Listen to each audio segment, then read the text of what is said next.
Bueno, hablamos de algunas cifras de COVID. El reporte epidemiológico ayer reportó para la ciudad de Santa Fe la cifra más alta en los últimos 6 meses. Upa.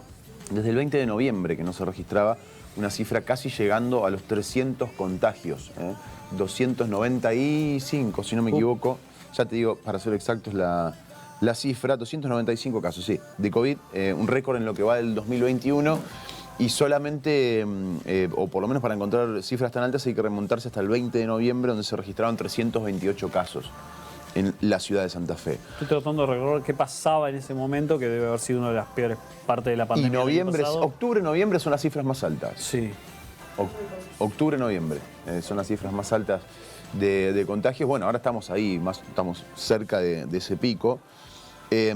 Con un total de 2.210 contagios de COVID en toda la provincia en el último reporte. Fallecieron 26 personas en el territorio santafesino. Eso fue según el reporte de ayer, ¿no? De ayer de la provincia. Quiero repasar esto para que empecemos a ver también las edades.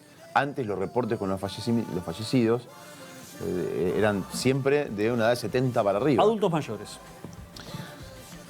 Hay muertos de 55 años, 59 y 63 años en Rosario. Hay 2 pacientes muertos en Rafaela, uno de ellos 47 años. 2 en Capitán Bermúdez, uno de 50 años. 2 en Arroyo Seco, uno de 39 y otro de 53 años. 2 pacientes también en El Hortondo, 47 y 61 años. 2 pacientes en Villa Cañas, uno de ellos 62 años. Una paciente en Santa Fe de 70 años, falleció también. Un paciente en Colonia Rosa de 55 años. Bueno, y así vamos, ¿no? En Esperanza 67, uno en San Agustín de 71 años, 65 años en Desvío Orijón, 62 años en Totoras, 61 años en Granadero Baigorria. 57 años en Casilda y en San José de la Esquina 43 años. Está claro el promedio. ¿No? ¿Ven la edad promedio de los fallecidos? ¿No? Evité un par, como por ejemplo el de Capitán Bermúdez de 88 años, otro de Rafaela de 88 años, 80 y 85 años en Rosario, pero el resto son todos los que les leí. O sea, de los 26 fallecidos en la provincia de Santa Fe, la mayoría está en un promedio de edad de entre 47 y 65 años. Y hay también menores, hay un paciente de 39 años, la verdad 43 años. Estamos claramente complicados. Muy complicados. A todo esto hay que sumarle, por ejemplo, que en Rafaela la novedad de las últimas horas, de las últimas semanas, fue 3 personas internadas, niños. Bebés, una bebé de 21 meses con COVID positivo, que tuvo fiebre, que la hisoparon y dio positivo de COVID, ya está afortunadamente recuperada y tiene el alta. Y después un paciente de 3 años y otro de 7. Increíble. Internados. Increíble. Con COVID. Estamos hablando de pacientes pediátricos en este caso, ¿no? Algo que era absolutamente anómalo en la primera ola. No estaba tan cercano en las posibilidades. Hoy está. Bueno, 3 en Rafaela. Hoy es concreto. 3 en Rafaela, menores. La lamentable noticia que comentaba Héctor Galeano el día de ayer, de esta chica de 29 años en Concordia, que falleció. Ya había fallecido su hermana de 21 años de COVID. En menos de una semana, una familia devastada. Tremendo. Con lo cual, bueno, para tener noción de lo que estamos viviendo, ¿no? Más allá de los 2.210 casos, nuevos casos, y 295 en la ciudad de Santa Fe, el promedio de edad de los fallecidos es mucho menor al promedio de edad que teníamos en la primera ola. El año pasado, obviamente, eran, como lo dijimos recién, adultos y adultas mayores, pero en este caso es clarísimo, digamos, es irrefutable el hecho de que, por el factor que sea, por el cuidado, por la vacuna, adultos mayores o la adultez más elevada en cuanto a edad, no está siendo atacada. Y si está siendo atacada, está resistiendo por el virus y sin embargo el virus, con sus nuevas mutaciones que ha tenido a través del tiempo y que han sido mucho más agresivas, atacó un promedio de edad mucho menor, muchísimo menor, y en algunos casos hasta podemos hablar de casos infantiles como recién lo decía Juan. Realmente tremendo. Sí, Galianito, ¿querés aportar algo? Sí, hoy lo decíamos en los títulos, a propósito de lo que están diciendo, Silvia Martínez, que está a cargo del Hospital Provincial de Rosario, ya confirmó en un medio de comunicación que tiene listo un documento que fue distribuido en la guardia y en las salas generales destinado a los médicos que están en el frente de batalla para tener contención y claridad a la hora de evaluar en un triage, es decir, en una situación extrema de guardia, de recepción de pacientes, un criterio similar al de catástrofe o guerra, en la que hay una franja de pacientes que posiblemente pudieran estar vivos, pero muy graves y que deberían ser dejados de lado. Así tan brutal como se escucha y así tan sincero como se escucha. Frente a una situación en la que todavía no vemos imágenes, y por suerte, y espero que no suceda, no se ven las imágenes que se veían en Francia o en España o en Italia en la primera hora de la pandemia, donde ni que hablar de países de América Latina como Ecuador, como Perú, como Bolivia, como Paraguay, como Colombia, donde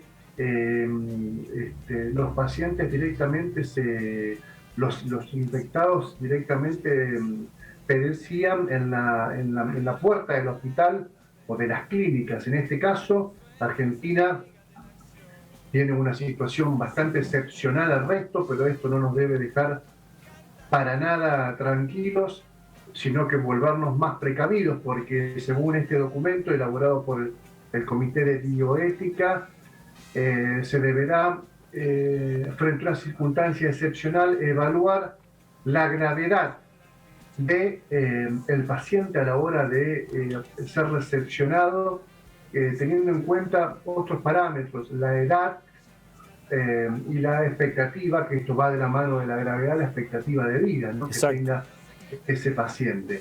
Por lo tanto, ahí surgen dos cuestiones. Primero, blanquear que esto está ocurriendo, esto se está discutiendo a nivel provincial. Y segundo, hay una resistencia de los comités de bioética de los hospitales públicos en convocarse, en reunirse para definir esta situación.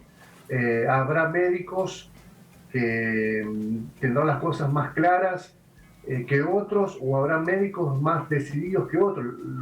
La cuestión es que aquí un médico que está en el frente de batalla debe optar, en el caso hipotético, insistimos, esperemos que esto nunca ocurra, pero pongámonos en potencial, deberá optar si es que la situación lo amerita entre uno u otro.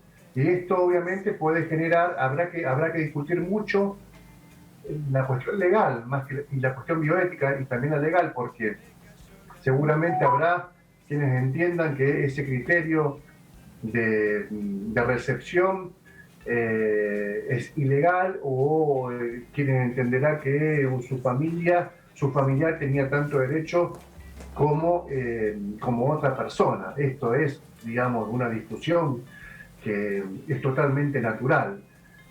Por lo tanto, hay que seguir de cerca esta situación, que no hace otra cosa que expresar la gravedad del contexto en el que estamos viviendo, donde se suman camas críticas, donde se acondicionan guardias con camas de terapias, donde llegan más respiradores pero no alcanzan, donde se monta un hospital de campaña en el medio prácticamente de la ciudad de Santa Fe, o en un lugar neurálgico de la ciudad de Santa Fe, en donde las clínicas están manifestando, privadas, están manifestando que no pueden trabajar, no pueden ampliar más su capacidad instalada. Bueno, se está empezando a discutir esto, el triage, la recepción de pacientes de gravedad frente a una situación de catástrofe, frente a una situación de guerra. Así que sigamos de cerca este tema. Héctor, esto hay que nomenclarlo, por lo menos encasillarlo en que lo que estás mencionando y respecto de la decisión que tienen que tomar estos comités es un parámetro mundial, digamos, no es una cuestión de capricho y que nació acá en la provincia de Santa Fe, es un parámetro mundial que aplica la medicina y las distintas instituciones que tienen que ver con la medicina en el mundo cuando la situación es tan extrema como la que se piensa hipotéticamente por ahora. Estamos cerca, pero no estamos en ella todavía.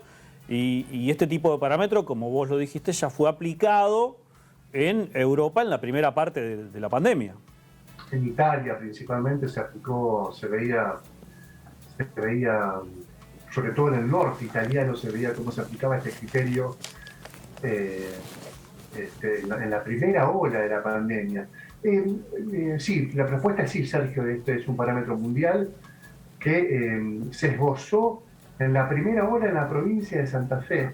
Se escribieron varios borradores durante la primera ola cuando se saturó el sistema ya por octubre, noviembre, como ustedes indicaban, y después hubo un amesetamiento y una merma de casos favorecidas por las condiciones climáticas y por la aparición del verano, que no ameritó seguir la discusión sobre ese borrador, sobre ese planteo. Hoy, la segunda ola toma a la región, y por supuesto a la provincia, en una situación mucho más desventajosa, que es el pico de casos COVID, la aparición de otros virus que están afectando a jóvenes y a niños, como el virus de la neumonía, y también la gripe, que en estos meses afecta muchísimo a las personas adultas. Sumarle a esto las cirugías de urgencia, los partos y los eventos traumáticos, que puede ser un accidente de tránsito o un herido de arma de fuego. Bueno, en este contexto se está evaluando, y con una condición climática distinta a la del año pasado, se está discutiendo esto puertas adentro de cada hospital, que tiene su propio comité de bioética. Sí, a todo el contexto hay que sumarle la vacunación, por ejemplo. O sea, que creo que es el único parámetro que hoy seguramente permite aliviar las cifras. Si no, estaríamos hablando de una situación de muertos de desborde, mucho peor. De desborde, absolutamente. Totalmente, totalmente.